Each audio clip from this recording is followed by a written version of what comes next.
Сату бойынша екінші сабақ бүгін қарсылық түрлері. Кез келген сату форматында сіз переписка арқылы сатсаңыз да немесе звонок арқылы сатсаңыз да клиентпен офлайн кездесу, келіссөздер кезінде де кездесетін универсалды қарсылық түрлері бар.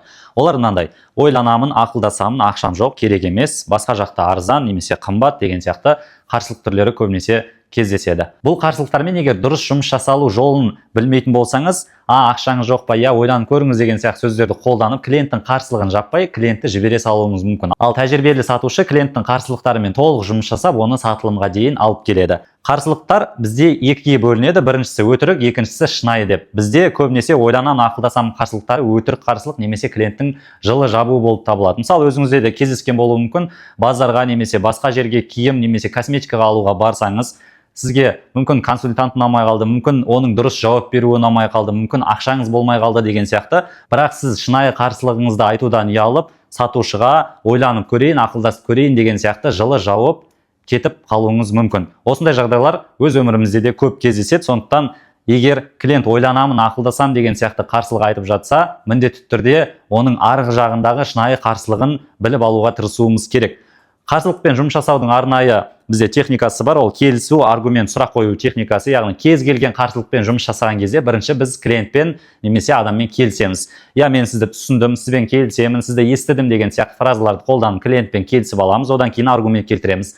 Клиенттер немесе адамдар жай сөзге сенбейді, міндетті түрде аргумент, факт немесе цифрдан тұру керек. Одан кейін міндетті түрде клиентке сұрақ қоямыз, бұны жабу этабы деп айтады. Мысалы, тиімді екендігімен келісесіз бе, түсіндіре алдым ба, немесе бірден іс-әрекетке шақырсаңыз болады. Давайте рәсімдеп көрейік деген сияқты. Мысалы, сіз сатудың алғашқы этаптары бойынша, 5 этап бойынша сөйлестіңіз, бағасын естігеннен кейін клиент сізге ойланам деп айтады. Оны мен қалай жабатын едім? Бір мысал келтіре кетейін. Бұл жерде міндетті түрде бірінші клиентпен келісіп аламыз. Жақсы, Арай ханым, сізді түсіндім, ойланып барып шешім қабылдағаныңыз дұрыс.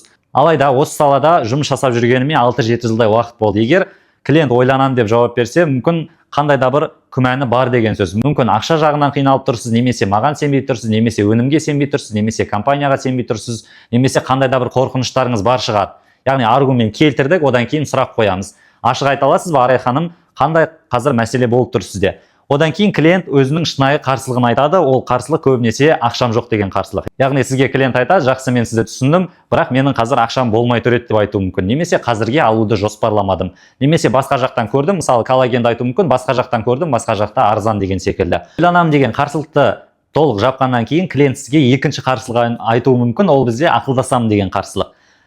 Бұл кезде де дәл осы формула бойынша жұмыс жасаймыз. Бірінші клиентпен міндетті түрде келісіп аламыз. Сізді түсіндім, Арай ханым, ақылдасып шешім қабылдағаныңыз дұрыс.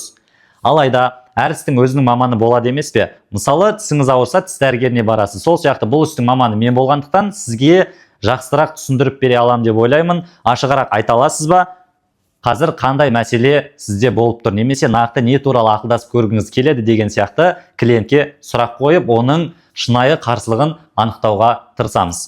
Одан кейін клиент сізге айтады: әдетте көп адамда ақша жағынан кішкене қиындықтар болуы мүмкін, сол себепті оны ашық айта алмағандықтан мен ойланып көрейін, ақылдасып көрейін деген сияқты жылы жабуы мүмкін. Сол себепті міндетті түрде шынайы қарсылығын анықтаймыз. Шынайы қарсылығы көп жағдайда ақшам жоқ деген қарсылық болып жатады. Ақшам жоқ деп айтса, өзіңізде бар варианттарды ұсынсаңыз болады. Мысалы, әдетте бөліп төлеуді ұсынады адамдар, немесе өзара келіссеңіздер болады, белгілі бір мерзімге 3 айға бөліп беру, 2 айға бөліп беру, немесе қазіргі уақыттағы Каспи рассрочка немесе халық рассрочка деген сияқты қосымша инструменттерді қолдансаңыз болады. Одан кейінгі қарсылық бізде керек емес деген қарсылық, бұл кішкене грубое возражение болып табылады. Бұлай сізге адам жауап беріп жатса, всегда бір сұрақ қойсаңыз болады: универсалды қазір қажет емес пе, немесе мүлдем қажет емес пе деген. Егер қазір қажет емес десе, жақсы, мен сізді түсіндім, сізбен қай уақытта байланыссам болады деген сияқты белгілі бір уақытқа қайта байланысуға келісуіңізге болады. Егер мүлдем қажет емес десе, жақсы, мен сізді түсіндім, сізді мазаламаймын. Егер алдағы уақытта, мысалы, күтім косметикасына немесе өзіңіздің сатып жатқан өніміңізді айтып, осы өнімге қызығушылығыңыз туындап жатса, осы нөмірге хабарлассаңыз болады, немесе осы біздің Instagram парақшамызға жазсаңыз болады деген сияқты клиентпен диалогты аяқтаймыз. Клиенттің қарсылықтармен жұмыс жасау формуласы осындай. Алайда бұл клиенттің әрбір қарсылығын жауып отыруымыз керек деген нәрсені білдірмейді. Міндетті түрде кез келген келіссөз кезінде клиенттің 2-3 қарсылығын жапсаңыз жеткілікті. Яғни 2-3 қарсылығымен ғана жұмыс жасасаңыз жеткілікті. Одан кейін клиент сізге мен бәрібір ойланып көрейін, мен бәрібір ақылдасайын, немесе қазіргі уақытта алуға дайын емеспін деген сияқты тағы да қарсылық айтып тұруы мүмкін. Клиентті соңына дейін көндіру деген сөз емес, 2-3 қарсылығымен толық дұрыс жұмыс жасағаннан кейін, дұрыс аргументтерді келтіргеннен кейін клиентті еркіне жіберсеңіз болады. Келіссөз кезінде жеңімпаз деген болмайды, бұл ұзақ мерзімді процесс. Сол себепті клиентіңіз қазір сатып алуға дайын болмаса, немесе қазір сатып алмаса, ол мүлдем сатып алмайды деген сөз емес. Онымен келесі байланыс уақыттарын қою арқылы соңына дейін жұмыс жасауымыз қажет. Осы кезде маңызды жағдайлардың бірі клиентке дұрыс сұрақ қоя білу. Клиент сізге жазып тұрғандықтан міндетті түрде маңызды толықтай инициатива ол сізде болу керек, яғни диалогты переписка арқылы болсын, немесе офлайн кездесу кезінде де, немесе звонок арқылы да толықтай диалогты сіз басқаруыңыз қажет. Одан кейін міндетті түрде өнімді таныстырғаннан кейін де, қандай да бір сөйлем айтқаннан кейін міндетті түрде сұрақ қою арқылы клиентті диалогқа тартып отыру маңызды. Клиентке өнімді таныстыру кезінде немесе сөйлесу барысында, егер клиентке дұрыс сұрақ қою арқылы жұмыс жасамайтын болсаңыз, диалогты өз қолыңызға алып басқармайтын болсаңыз, ортада үзілістер болып қалуы мүмкін, яғни пауза. Оның барлығы клиенттің күмәндануына немесе тағы да бір қосымша ойындағы сұрақтардың туындауына алып келуі мүмкін. Сондықтан міндетті түрде диалогты толықтай өз қолымызға алып, толықтай өзіміз басқаруға тырысамыз.